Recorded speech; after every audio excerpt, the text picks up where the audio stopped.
Yang ketiga ini mengganggu orang lain.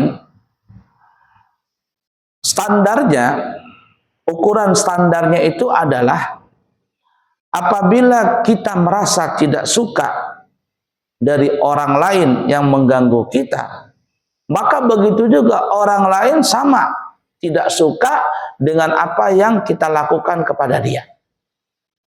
Kita nggak suka diomongin yang jelek-jelek, maka orang lain sama juga nggak suka kalau kita ngomongin dia. Kita nggak suka kalau aib kita dibongkar. Begitu juga orang sama nggak suka kalau kita membongkar aibnya. Kita nggak suka ditipu. Begitu juga orang lain nggak suka kalau kita menipu dia. Jadi ukuran standarnya menyakiti itu adalah apa yang kita rasakan tidak nyaman, begitu juga sama orang lain juga tidak merasa nyaman.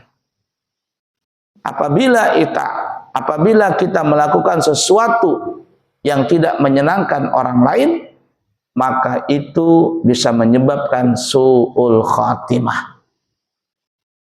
Dari yang kecil sampai menyakiti yang besar, alias menzalimi orang. Ada seorang sahabat perempuan, maksudnya ada seorang perempuan meninggal dunia di zaman Nabi. Ini Masya Allah perempuan, rajin ibadah, rajin salat, puasa, baiklah semuanya. Meninggal dunia. Lalu para sahabat mengatakan ini perempuan surga karena dia rajin ibadah. Kata Nabi tidak. Orang ini atau perempuan ini akan masuk dalam neraka. Sahabat bingung, ya Rasulullah, kenapa perempuan ini kok bisa masuk neraka? Padahal dia rajin ibadah. Kata Nabi, li'annaha tudhi jiranaha, atau kama qala Nabi. Perempuan ini masuk neraka karena dia suka mengganggu tetangganya. Mengganggu tetangga ini bisa dengan fisik atau bisa dengan mental. Nah, kita yang sering melakukan tanpa sengaja ini, menyakiti orang tanpa sengaja, adalah mengganggu mental orang.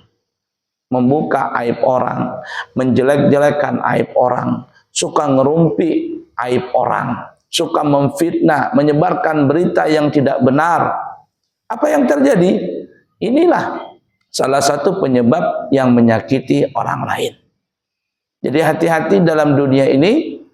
Namanya kita hidup bermasyarakat, jangan sampai kita mengganggu orang lain, menyakiti orang lain. Kalau kita menyakiti orang lain, maka segeralah meminta maaf. Insya Allah kita tidak ada beban lagi di akhirat kalau di dunia ini kita sudah membereskan urusan kita dengan orang lain.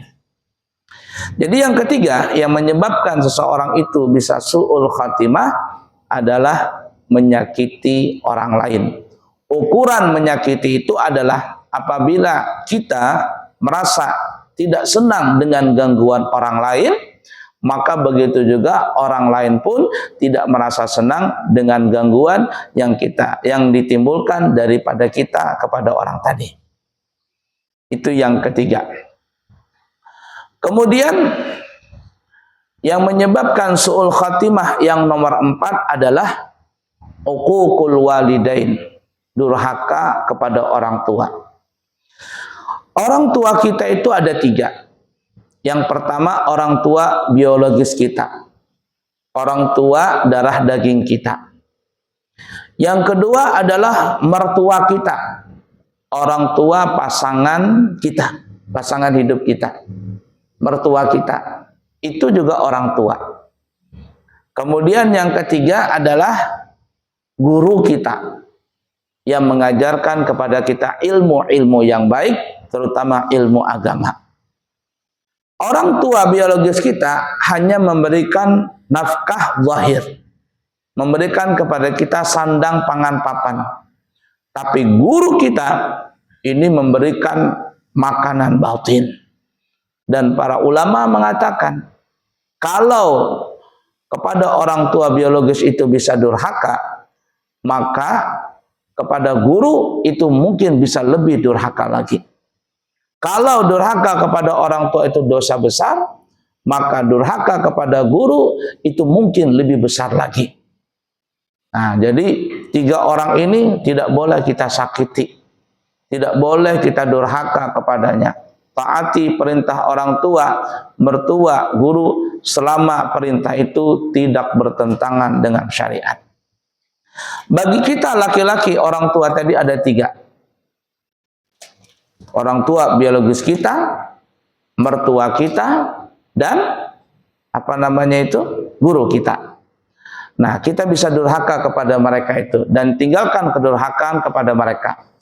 Tapi seorang perempuan itu bisa durhaka kepada 4 orang. Nah, jadi durhakanya perempuan lebih banyak lagi. 3 orang pertama itu sama. 1 kepada orang tuanya, 2 kepada mertuanya, dan memang kebanyakan perempuan itu bisa cekcok dengan mertua. Apalagi kalau mantu itu perempuan, mertuanya juga perempuan, sering cekcok itu. Ya. Kemudian yang ketiga yang kita sebutkan tadi, gurunya.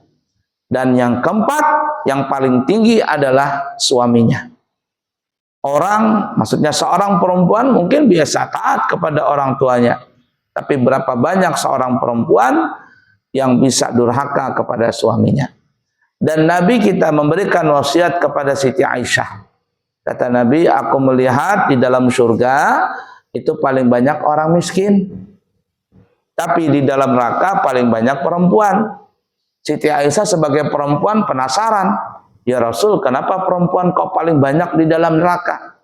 Kata Nabi, karena perempuan itu tidak pandai bersyukur kepada suaminya.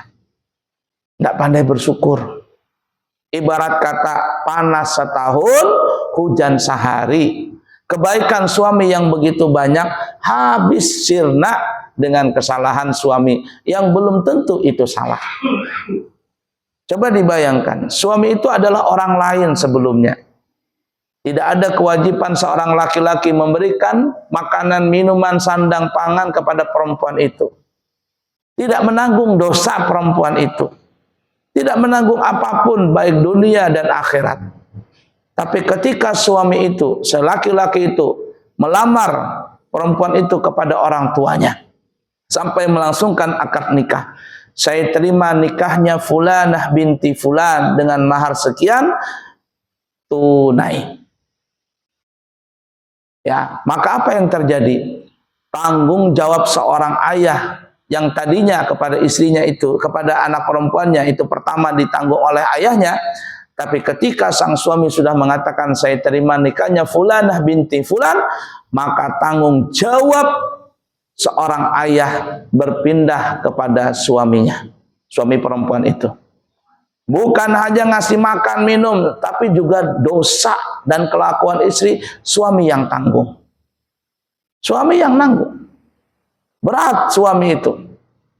Makanya terkadang perempuan itu kurang bersyukur, tidak pandai bersyukur.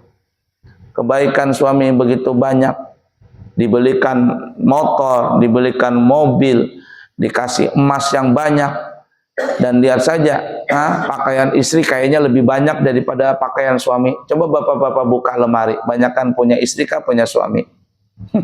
Sepatunya banyakkan punya istri kah punya suami? Sendalnya banyakkan punya suami kah punya istri?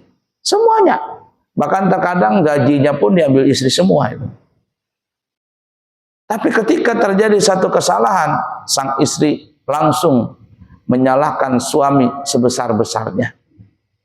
Dan inilah yang paling berat bagi seorang perempuan, dia bisa durhaka kepada suaminya.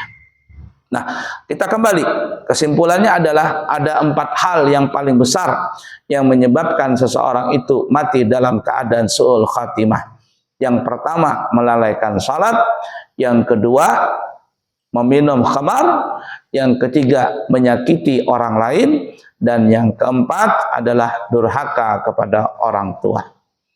Mungkin inilah yang kami bisa sampaikan, mudah-mudahan bermanfaat. Dan insya Allah kita bisa mengamalkan apa yang kita pelajari pada hari ini. Semoga Allah mengampuni dosa kita, menerima segala amal ibadah kita, menyelamatkan kita semuanya dari dunia sampai masuk ke dalam surga. Amin. Allahumma amin ya rabbal alamin.